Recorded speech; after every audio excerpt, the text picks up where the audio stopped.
सदर बाजार पोलिसांनी पकडला अवैध गुटखा।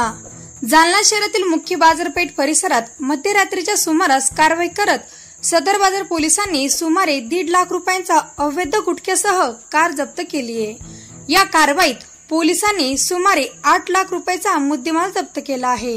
रविवारी रात्रीच्या सुमारास जालना शहरातील बाजारपेठ परिसरात अवैध गुटखा वाहतूक करणारी कार आली। याची माहिती सदर बाजार पोलीस ठाण्याच्या पोलिसांना मिळाली होती। त्यानुसार संदीप भारती यांनी गुन्हे शोध पथकाचे पोलीस उपनिरीक्षक भगवान नरोडे आणि सहकार्याने पाठवून सदरील कार क्रमांक MH21 BV 3213 थांबवली। या कारमध्ये सुमारे 1.5 लाख रुपयाचा महाराष्ट्रात बंदी असलेला अवैध गुटखा आढळून आला।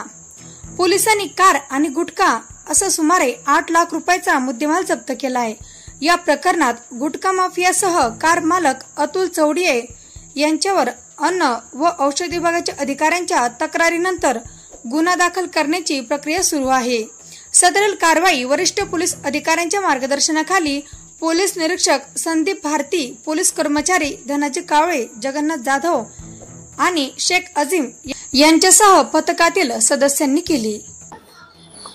सुगंधित पान सुपारी किंवा गुटखा अशा वस्तू घेऊन येत आहेत, त्यानुसार आपण कारवाई केलेली आहे आणि जवळपास 1.5 लाखाचा मुद्देमाल आणि वाहन असं जवळपास 8 लाखाचा अंदाजित किमतीचा मुद्देमाल आपण पोलीस स्टेशनला दाखल आणलेला आहे आणि याबाबत संबंधित विभागांशी पत्रव्यवहार केलेला आहे आणि त्यांचा रिपोर्ट येतात गुन्हा दाखल करण्याची प्रक्रिया चालू आहे।